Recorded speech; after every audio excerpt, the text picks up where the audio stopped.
Here in this message, I'm speaking about one of our great men in the history of Africa. A man we can never ignore his contribution in the life of black man today. A man known as Dr. Kwame Nkrumah, the founding father of the modern state of Ghana.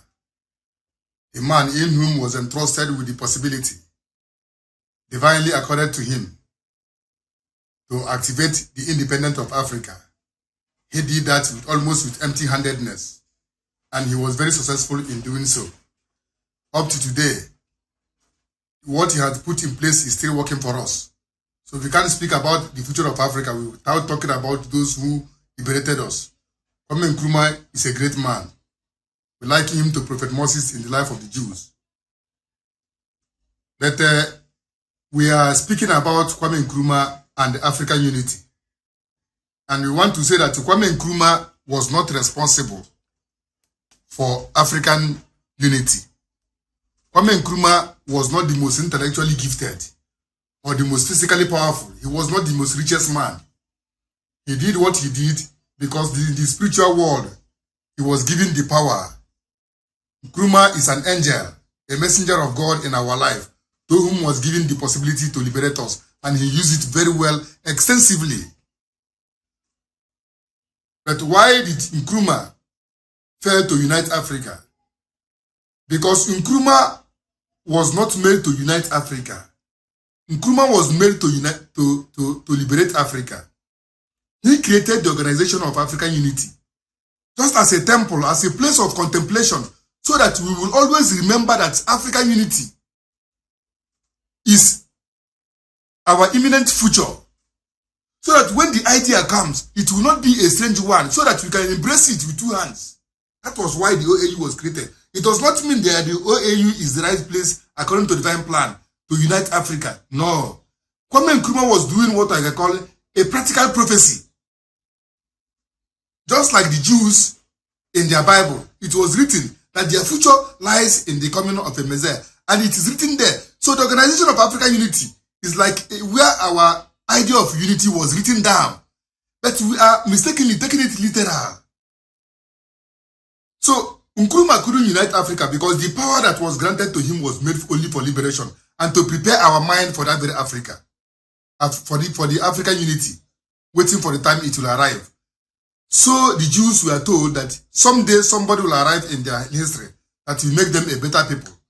That is why they are always waiting for it, waiting for what they call a Messiah. So the African unity, the African Union is like the Bible that wrote about African unity in our consciousness, and it is working. We all know it. And today we've realized that you cannot do anything without African unity. But before Nkrumah achieved that very independent and did what he did, who was him? He was an ordinary man who couldn't even afford his daily bread very well.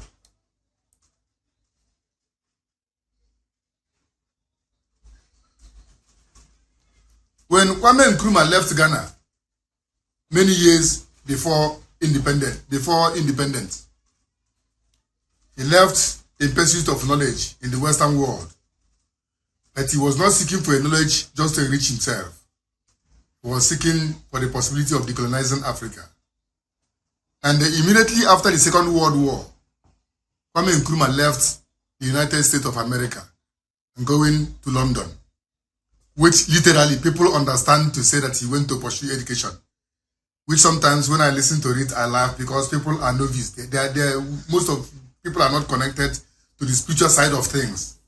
I know Nkrumah very well myself, even though he died the year I was born. Nobody can come and tell me about Nkrumah. I had a long-standing relationship with Kwame Nkrumah from the spiritual world. I am a soul. I know myself. If you don't know yourself, I know myself that I'm a soul who used to reincarnate into this world. As we have friends here, so we have in the spiritual world. Kwame Nkrumah is a personal friend of mine, a brother to me. So I don't even need to read his books to understand what he was talking about. So Kwame Nkrumah did not leave the United States of America in pursuit of education, because there was no type of education in London that was not there in the United States. The United States is an advanced version of the United Kingdom.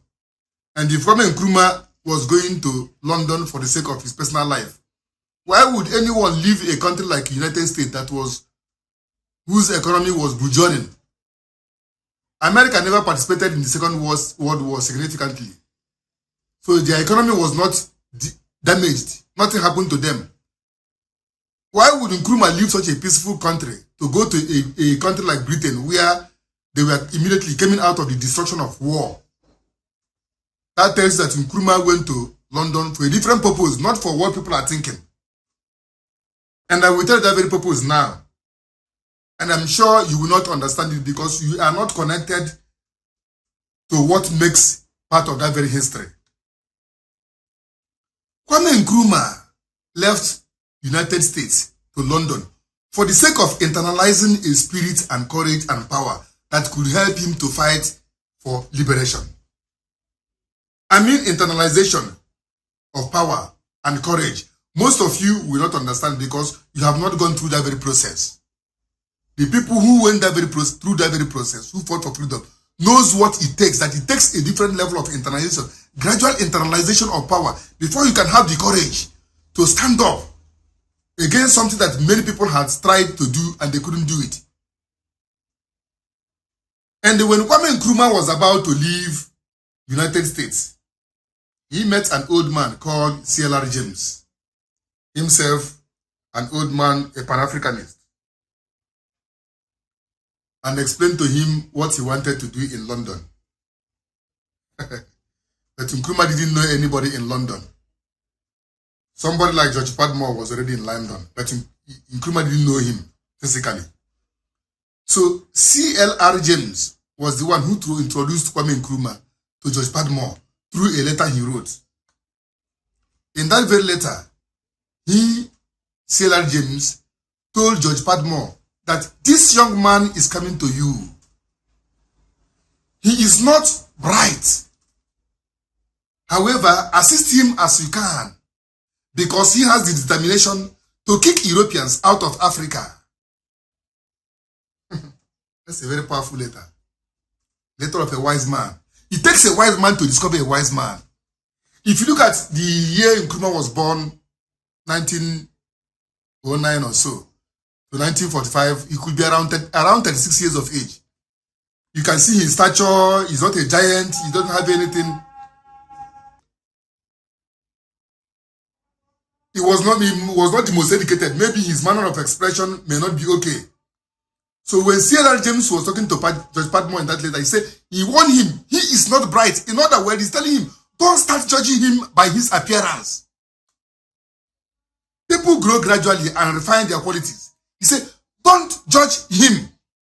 Assist him because he had the determination to kick Europeans out of Africa. In other words, C.L.R. James was seeing the determination in Nkrumah, not his outer appearance or grammar or anything. It takes a wise man to discover a wise man. Accordingly, Nkrumah left the United States and go to London and met George Padmore. George Padmore, with the influence of C.L.R. James, accepted him. That is why it's good to know, to be a wise man. A wise man knows a wise man. He couldn't question Nkrumah because he knew George Padmore, being a wise man, knew also that C.L.R. James was a wise man who could not introduce anybody that is not good to him. So immediately Nkrumah arrived, he knew that this one was sent to him through a wise man, so he accepted him, and consequently they began to cooperate themselves. And when Kwame Nkrumah finally got the independence of Ghana, C.L.R. James became the chief administrative officer of his administration. That's Pan-Africanism. That's beautiful. And I'm telling you today, as I'm sitting here talking to you, I don't know how to talk grammar. I don't have money. I don't have anything. I can't even eat food properly. Somebody is buying me food and paying my rent. But when I'm telling you, listen, we are going to achieve African unity. Don't joke with it. I'm saying you, once again, that human being is about the idea that is identifying with him. Human being is about the idea. It's not about the size of your brain or the size of your height. Human being is about idea, and ideas are divinely entrusted. You can't tell God where to put his own idea. What you should do as a wise man is to listen to that very person attentively. Wisdom does not lie. If you analyze my word in relation to the situation of Africa, you can make a clear deduction of whether what I'm saying is resonating with what is needed and the possibility of doing that. Then you can understand. Don't judge me. where I come from or whom I am by the flesh. I'm personally not a hungry man. I was a successful businessman in South Africa. People know me. I had several businesses. I was a man having up to 10, 12 workers under my control, paying them and sustaining all the expenses. Before I was spiritually told to leave South Africa and come to Ghana. This is where the spirit of Pan-Africanism is lying. And this is where the headquarters of the new federal government or the People's Movement of African Unity will begin. That's why I left Ghana. When I came to Ghana, I was sleeping on the street. Until by the power of God, I met somebody who also is a Pan-Africanist. By spirit, he helped me to put me in the situation where I'm able to stand here and lay this message for you. So there is nothing to complain about. African Unity is ready. Stand up, go to our website, www.pmau.org, and see what we have put in place. And from there, respond. I thank you very much.